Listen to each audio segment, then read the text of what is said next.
আসসালামু আলাইকুম।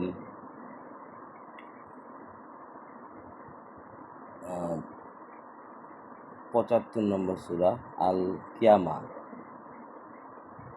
তার ১৪ নম্বর আয়াত তেলাওয়াত করছি।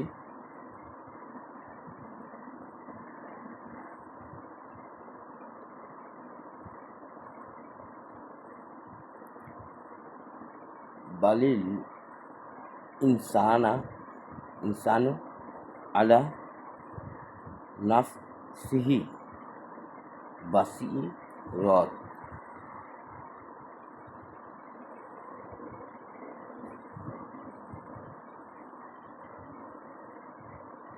নে ম্যান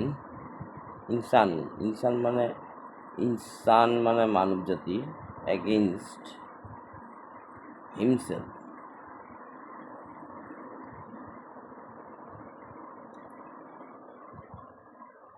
সান আলা নাফসিন নিজের বাসিরা, এর ট্রান্সলেট করলে আমরা কি দেখা যায় যে দৃষ্টি, বাসির মানে দৃষ্টি। তাহলে ইনসান নিজেদের প্রতি দৃষ্টিমান, বালিল বরং মানুষ নিজের উপর দৃষ্টিমান।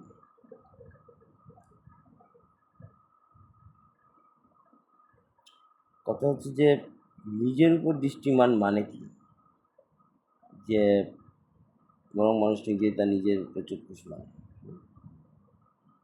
নিজের প্রতি দৃষ্টিমান মানে হলো যে আমি যা করতেছি, আমি যা দেখতেছি, আমি আসলে আমি না। ওটা আমি দেখতেছি আমার বডি, চুল, মুখ, এই যে আমার মুখ বক্র, এটা আমি দেখতেছি, আমার মুখ বক্র, কিন্তু আসলে এটা আমি না। আমি কে?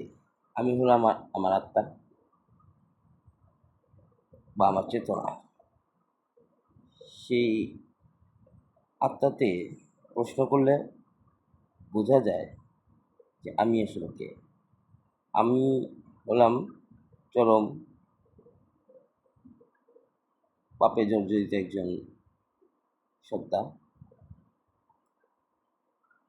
তার পাপও আছে, আবার ভালো গুণও আছে।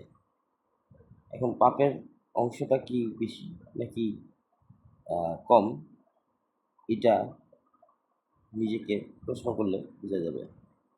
আমি আজকে কয়টা সত্য কথা বলেছি সেটা না জিজ্ঞেস করে আমি আজকে কতগুলো মিথ্যা কথা বলেছি, মোবাইলে কয়বার মানুষকে মিথ্যে বলেছি, কোন জায়গায় যেতে বলেছি কিন্তু নিজে যাইনি, ওয়াদার বরখেলাপ করেছি, কতগুলো মানুষের কাছে আমি নিজেকে সরি বলেছি, নিজের দোষকে প্রকাশ করেছি।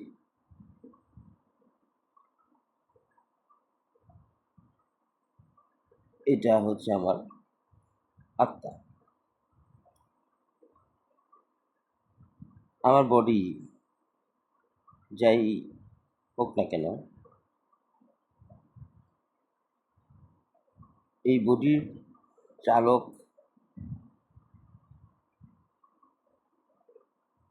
হচ্ছে মেইন ভূমিকা।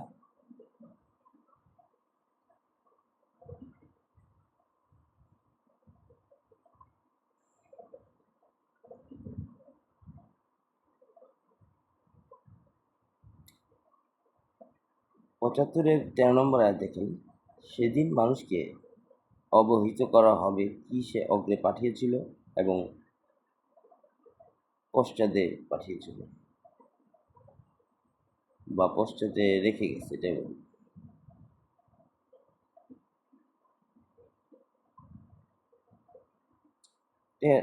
কিয়ামতের ময়দানে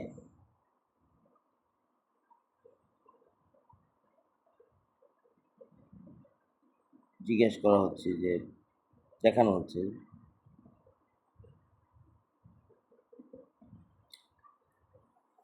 দেখাই দিবে বা আমাকে বলে দেওয়া হবে যে আপনি আসলে কি আগে পাঠিয়েছেন, কি পরে রেখে আসছি, যে আমি রেখে আসছি এত কাটা সম্পদ, কিন্তু ভাবছিলাম যে আমার সন্তানেরা আহ, তারা দান সৎকার করবে আমার জন্য, আমার আহ, আমার হকগুলা পালন করবে, যে যেভাবে মানুষকে পালন করতে হয় বা আমি করেছি, যে উদ্দেশ্যে রেখেছিলাম যে আমার সন্তানেরা মানুষে আমাকে আমার জন্য দোয়া করবে। দেখবো আসলে সবই ভুয়া। তারা আমার যেসব সম্পদ তাদের জন্য রেখে গেছি সেটাকে ব্যয় করে তারা বিভিন্ন ব্রথেলে যাচ্ছে, এবং বিভিন্ন নারীদের সাথে তাদের সম্পর্ক। এক আল্লাহকে বাদ দিয়ে তারা শিরকে লিপ্ত। আমার টাকা যেগুলো রেখে গেছিলাম আমার মনে করে, যেগুলো আমি কামাইছি মনে করে, সেই টাকাগুলো তারা দেদারসে উড়াচ্ছে। তো এটাই দেখানো হবে আমার যে কী রেখে গেছে। আর অগ্রে যে জিনিসটা পাঠিয়েছিলাম সেটা হলো যে আগে কীভাবে পাঠায়, এই কথাটার মানে বুঝতে হবে যে সামনে কি প্রেরণ করেছে, বা এক একজন যে অর্থ করেছে আগে কি পাঠিয়েছে। আগে কি পাঠিয়ে মানে হচ্ছে তার মৃত্যুর আগে কি পাঠিয়েছে, মানে আমি মৃত্যুর আগে কী কী ভালো কাজ করেছি সেটা একটা লিস্ট লিখতে পারবো, আমি কী কী খারাপ কাজ করেছি সেগুলো একটা লিস্ট লিখতে পারবো। খারাপ কাজ, ভালো কাজ মানেই শুধুই নামাজ রোজা হজ জাকাত না, সবচেয়ে দেখব যে আমি রক্তদান করেছি, আমি একটা মানুষকে হয়তো রাস্তা পার করে দিয়েছিলাম, মনে নেই আমার, সেগুলো লিখতে পারবো। একটা গরিব মানুষকে খাওয়াইছিলাম, সেগুলা লেখা হবে। আর যেগুলো পাপ করেছি সেগুলো দেখা গেছে আমি বিভিন্ন নারীদের সে নিয়ে ঘুরছি, বিভিন্ন প্রেম করেছি 10টা, অবৈধ যৌনাচার করেছি, মানুষকে গালি দিয়েছি, মানুষকে হিংসা করেছি, মানুষকে উপর রাগান্বিত হয়েছি, এগুলো পাপ হিসাবে লেখা হয়েছে। চগলখড়ি করেছি, মিথ্যে বলেছি সমানে, ঠাটা, এগুলো লেখা হয়েছে। এই জিনিসগুলো কিন্তু আমি এই যে পরের আয়াতে নিজের উপর দৃষ্টিমান করে যদি আমি এখনই করি, তাহলেও কিন্তু একটা আমার একটা ধারণা চলে আসবে যে আমার অবস্থানটা কী অবস্থায় আছে। তো এই আয়াত যেটা আমার কাছে খুব ইম্পর্টেন্ট মনে হয়েছে, যে আমাদের আধ্যাত্মিক যে সাধনা বা আধ্যাত্মিক যে বিষয়, সেই জিনিসগুলো, আত্মার বিষয়গুলো এখানে জড়িত। তো আল্লাহ তালা আমাকে বোঝার তৌফিক দান করুক, আমাকে বোঝার তৌফিক দান করুক। আমাকে সালাম আলাইকুম।